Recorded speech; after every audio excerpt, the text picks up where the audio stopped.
Hey guys, I'm Jordan Cutler, and this is Glitch in the Rip.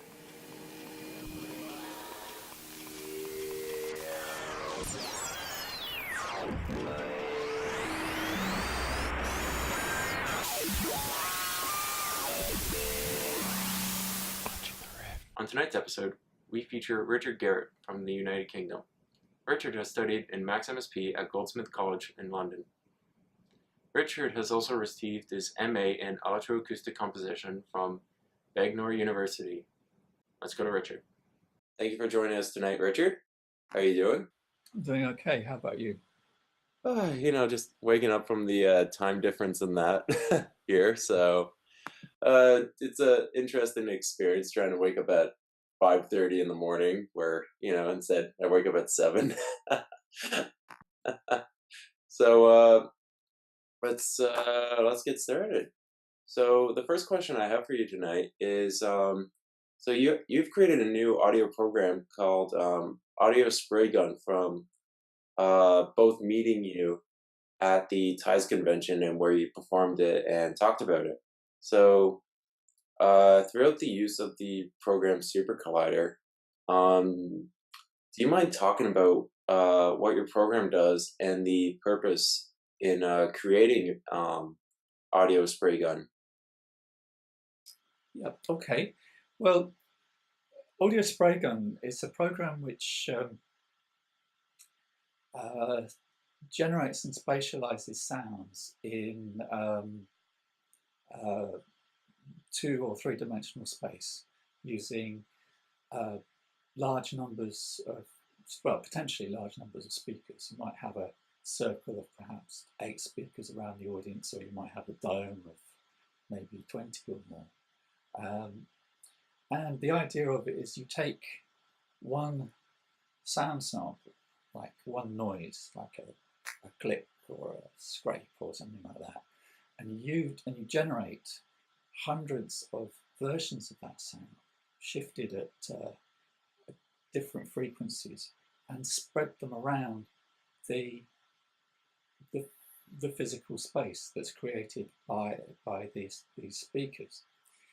So the analogy, the reason why it's called audio spray gun, is because it's like the spray gun in Windows Paint, something like that, where you have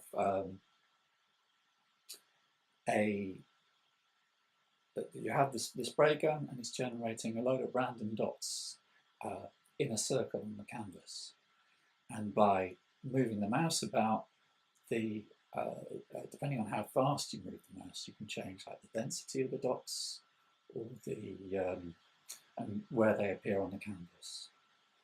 Now, uh, because we're making music, we're more interested in the motion that you create, moving the mouse, if you like, rather than the final product. So,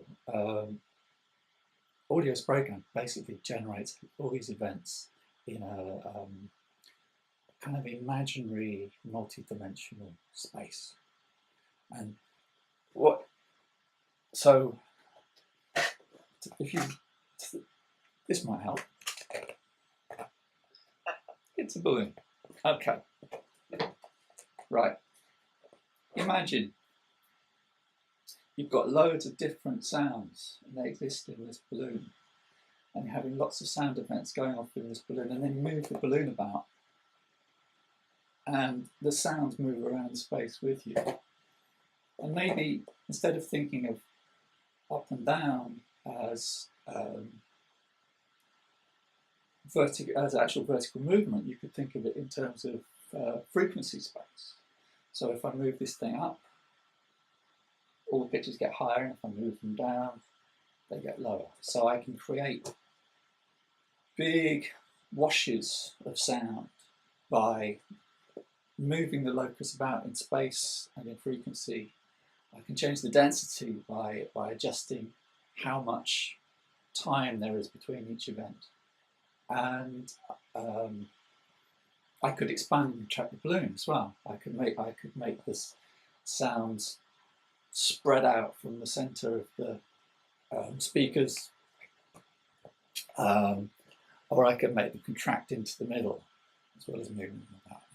And that's kind of basically what it does. And the tool itself um, allows you to create uh, little graphs which describe the trajectory and the extent of this locus in this multi-dimensional space. And then when you've designed some sort of movement, some sort of transformation, you can then render these to however many speakers you've got, certainly up to 32 speakers, but to create this, to sort of create the sound in the physical space for the audience. That's basically what it does. Wow.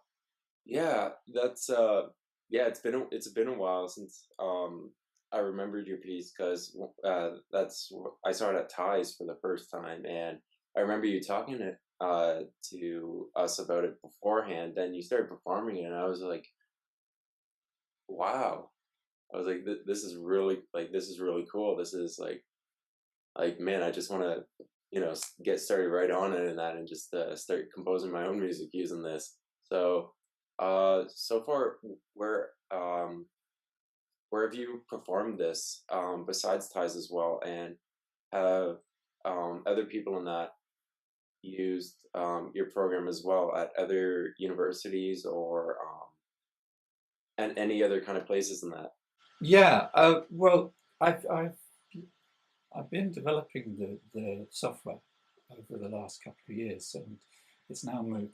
When you saw it, it was working on 8 speakers in the round, and now I've been developing it so it works in 3 dimensions, and I've been writing pieces using it, like creating features as multi-channel audio, and then arranging them as you would in a DAW, except that each track is sort of 8 or 16 channels rather than um, uh,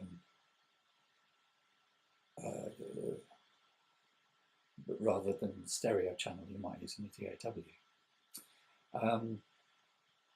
And as I say, I've done a number of pieces which have been quite well received. They've been played um, in several places around the world. I've had stuff in the last 2 um, ICMCs, International Computer Music Conferences. So I had my latest pieces was played in Texas last month.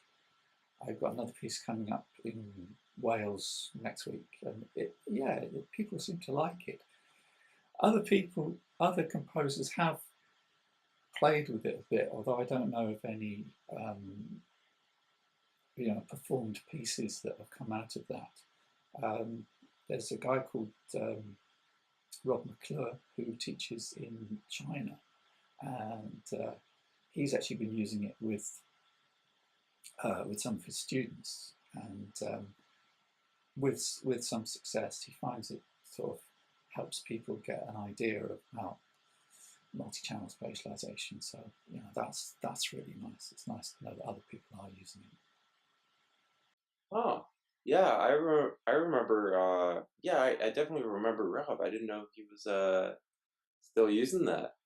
I didn't know he Yeah, was yeah, that's cool.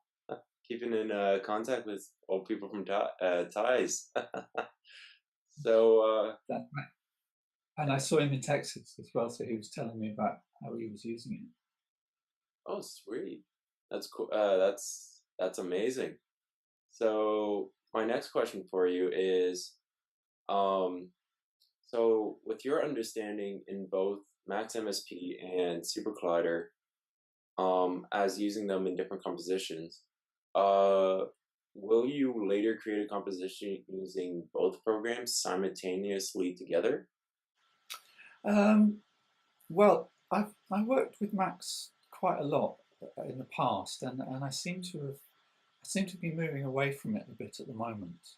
Um, I'm very much like the object-oriented um, aspects of Super Collider. and the sheer power it has to manipulate large numbers of sound events at the same time. So I don't anticipate much use of Max and Super Collider together, although one of the things that I do want to do with my software is to make elements of it accessible through Open Sound Control, OSC. And so it's quite likely that I might build small Max for Live devices which would enable me to program control parameters for the Super Collider software using the timeline in Live, and then let Super Collider do all the hard work. So it'd be like a sort of turning Live into a compositional front end for the SC software. Huh. Okay. Yeah, that's always interesting to hear, because I know a couple of people in that who, merge the programs together and that. So it's always interesting to hear other people's views to what they think they'll do with those two different types of programs, since Max is um uh more of a visual based, sort of like adding patches and that together, where Super Collider is more actual code based. Yeah, So I think one of the um, there's quite a lot of learning curves in Super Collider, and I think one of the big ones is actually getting the graphical user interface to work. And I had a certain amount of difficulty doing that. So I think quite a lot of people will use Max as the control system and have Super Collider running underneath. But after some work, I've been able to get Super Collider doing what I want with the GUI, and I find it faster to use that. I like the OSC idea though, because I think it means that you could interact with my software using an iPad or using other programs like Yannick's, or less kind of conventional sequences as well, which I think could be fun. cool. So now let's talk about your next piece, the weather songs. Can you describe this to the audience a little bit here? Cool. So uh, so now let's talk about your next piece, the weather songs. Can you describe this to the audience a little bit here? Okay. Weather Songs was a project I built in the late 90s, I suppose. And essentially what it does is it takes an electronic weather station, and it takes the information from that and and makes music, composes music from it. The idea came about because weather stations are great fun, but they produce these multiple streams of data like temperature, pressure, wind speed, and direction, humidity, those kind of things. And it's difficult to come up with a visual representation of that information that kind of synthesizes it in real time. It tends to be, I've got these 5 graphs. What am I going to do with them? And but it occurred to me that when you listen to music, and you turn on the radio and you get a rock band playing, and you're listening to a drummer and a bass player and 2 guitarists and a vocalist. You've got 5 streams of information. They're all running concurrently, yet you can hear them as a whole. So what if you could take that kind of weather information and represent it as sound, as a piece of music? Um, would it be possible to come up with some sort of a synthesis about what the weather was doing? Um, and then there was this kind of aesthetic component, because I started off by merely uh, mapping the various data streams to musical components, a bit like plotting a graph. So if the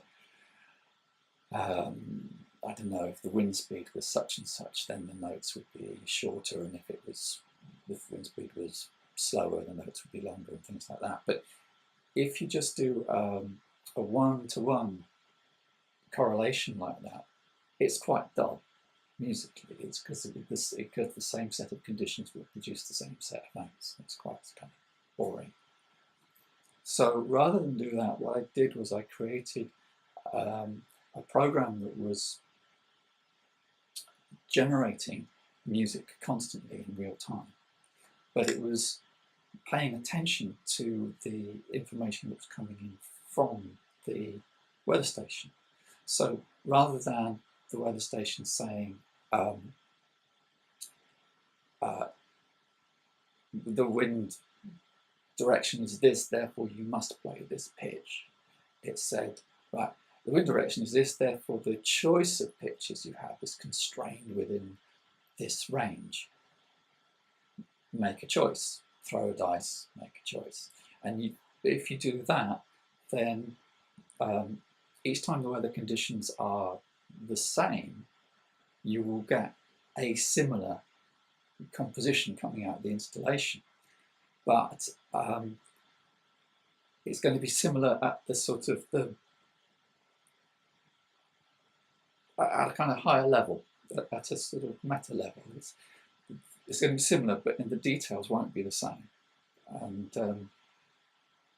I used that to build a real-time installation where the synth was talking to a computer program, which was talking to, sorry, the weather station was talking to a computer program, which was talking to a hardware synth. And then I also made an album recording stuff, recording some of the output. Amazing. So when you were doing both the recording and the live performance as well, did you find any difficulties within the piece when recording the data, as well as obtaining the data and transferring it into the composition? Since like the weather changes sporadically without us knowing at times. Um, it's, I mean, recording the data wasn't too difficult. What tends to happen, because the weather is, as you say, is changing quite quickly, and because the data is only influencing the process of composition that the computers do, there tends to be a time lag, and there also tends to be a certain amount of smoothing. Sometimes you miss kind of quick gusts of wind because the weather station's only got a 2.5 second window to look at the data. So some of the kind of the grain of the source material gets lost, and because if the computer has already decided, oh, the wind's not blowing so hard, I'll make a long note, and it's playing the long note, but a gust comes along, then that gust gets missed. So there is this tendency to kind of smooth things out a bit. But I think I think it sounds. You do get things that sound like, oh yeah, it sounds like it's raining, or it sounds like it's cold or something. I think there's some quite nice results. Okay, so uh, that's that's awesome. So so leading into my next question, with knowing more about your compositional pieces with both Max and Super Collider. Um, Knowing that you have a jazz background, what influenced you to pull into creating more these kind of pieces? Um, well, I think playing jazz and group improvisation generally teaches you a lot um, about giving and taking in music. Um, like I think um, in a good jazz band, everybody is listening really intently, and everybody's paying attention to what's going on around them, and maybe looking for um, little spaces to in which to drop their contribution. And it could be like, I mean, all right, maybe you've got some saxophone player playing kind of some blistering solo, but meanwhile the drummer's going to be listening and like, where can I put a hit? Where can I just emphasize something there I can do? Where can I lay back to give them space? Where can I add something? And if you're playing an accompaniment, you don't want to play the accompaniment all the time. You want to look for little gaps in the sound where you can drop a little chord. If you're a guitar player, maybe drop a little chord in space, so that you get this kind of balance of sound. And to me, even when I'm composing in a kind of abstract way with a computer or with a DAW, it's still, to me, the various parts, the various components of the music are like little performers. And I have to sort of try and um, organize them in such a way that they listen to one another and they give space to one another. It's very much that idea that the various parts of the music are like, these little players, and they've all got to fit together, and they have to leave space, and they have to know when to be busy and when to shut up, really. Um, so yeah, and you can hear that if you listen to jazz players, or you listen to somebody like Miles Davis or Ahmad Jamal or something like that, and the compositions that just have enormous amounts of space in them.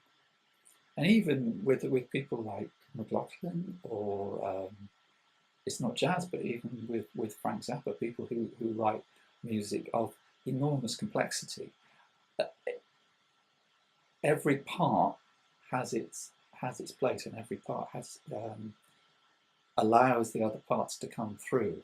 And I think that's something which I try to apply to any music I'm making, whether it's guitar playing or you know weird electroacoustic noises. It's about a balance.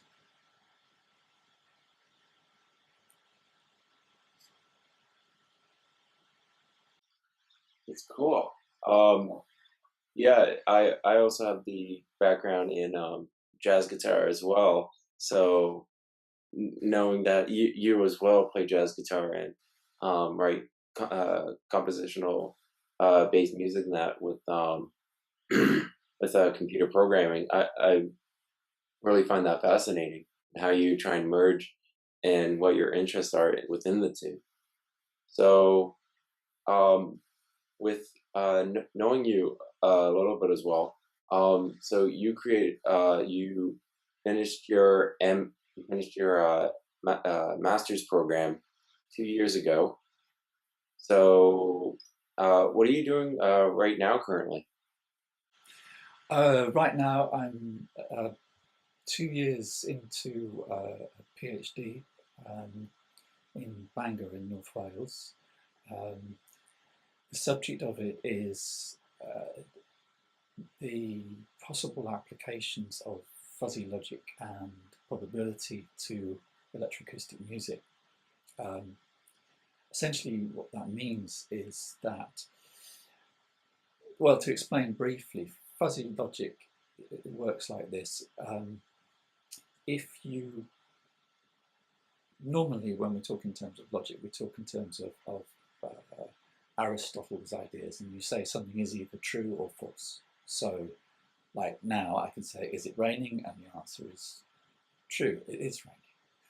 But there are quite a lot of things in life which are not that easy to define. So, if we talk about, is somebody tall, and they're kind of 5'10", you might say, well, they're kind of tall. They fit within the category, but you can't say, well, yeah, but somebody who's 5'8" is short. It doesn't come cut off like that. It's a gradation, and fuzzy logic is a very simple way of describing mathematically the extent to which something fits a particular description. And one of the applications of fuzzy logic is to create rules which constrain how machinery functions. Quite a lot of washing machines use fuzzy logic because they can detect the weight of the clothes you put in, the temperature of the water coming in, the I don't know what else, whether you want to save energy or not.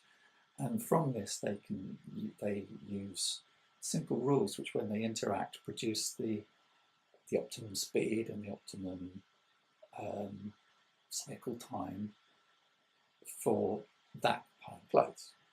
So what my stuff does is it uses a similar approach in that it will say things like, I've got this bunch of agents, this bunch of little robots who are trying to make music, and they will maybe listen to one another and go, well, the more robots that are playing, the less likely this one is to join in. So it will have a rule that says, as things get busier, the less likely it is to make the particular little agent is to make it likely to make a sound. Or if it was working melodically, it might say, well, the notes that are getting played in the system seem to be in A minor and in sort of a fairly middle register. So the bot might say, well, I should play an A minor too, but maybe I'll go up an octave in order to make the sound fit. But again, my interest is rather than use the fuzzy logic approach to produce an optimum result, which will always be the same, which was the problem that I had in weather sounds, I use it to produce a range of possibilities from which the program can choose. So you get systems where systems which are constrained either by themselves or possibly by the input of a real player, or by the weather or whatever, and who produce stuff which is different each time, but similar on a gross level. And actually, this is true of audio spray gun as well, because when you generate a particular, you can design a sound group on audio spray gun, and when you press the button a number of times, the gross features of the sound you design will be the same, but the little details will be different each time. So, and that's kind of where my interest lies, really, producing generative tools for producing sounds quite quickly, really, in a way that you can't really do if you're sitting there with a DAW, sort of arranging tracks, arranging samples by hand. Awesome. So Um, last question for you for tonight. So, uh, with with the new innovating ways of musical performance and composition and using electronics and coding, why do you think it's important in today's society to have it? And why should we promote it more compared to stuff like the top 40 for like as an example? Well, I think it's about um, music has always embraced technologies as they emerge. Whether it's Franz Liszt discovering bigger pianos, or Stockhausen playing with electronics, or Jimi Hendrix playing, discovering the potential of electric guitar. The list goes on really. Um, the technology is here, and it's important to play with it and discover what it can do that extends the. It's basically about getting computers to do things we can't. I find one of the really frustrating things about using DAWs is they're basically word processors for music. You just kind of arrange and cut and copy stuff, and you can. But it's just the mechanization of a process that people have been using for a very long time. What I find intriguing about the using computers and music at the same time is the computers have the potential to do things that we haven't imagined yet, and I think it's really interesting to investigate that stuff. As to why that should be any better than the top 40, well, it appeals to me more, and I think I don't know why people like music. I mean, it's kind of what the question comes down to. Is like why do people like music? And nobody really knows, but there's always information that says it kind of turns on more neurons in our brain than almost any other experience. So, and for me, that feels like a good thing. And this is just discovering new ways of doing that, and a lot of the outcome will be rubbish. It always is when new things are coming about. But over time, I think some interesting stuff will come out that people will want to listen to. Wow, that's amazing.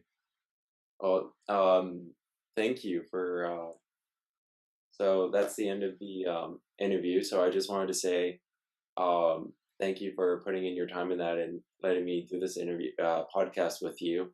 And I hope everything goes great with your PhD. And I can't wait to hear about it and how it all goes. Thanks for joining us tonight. If you like what you heard, please click on the link below. Next week, I feature Rob Haynes, and we will be talking about electroacoustic composition. Thanks for tuning in at Glitch in the Riff.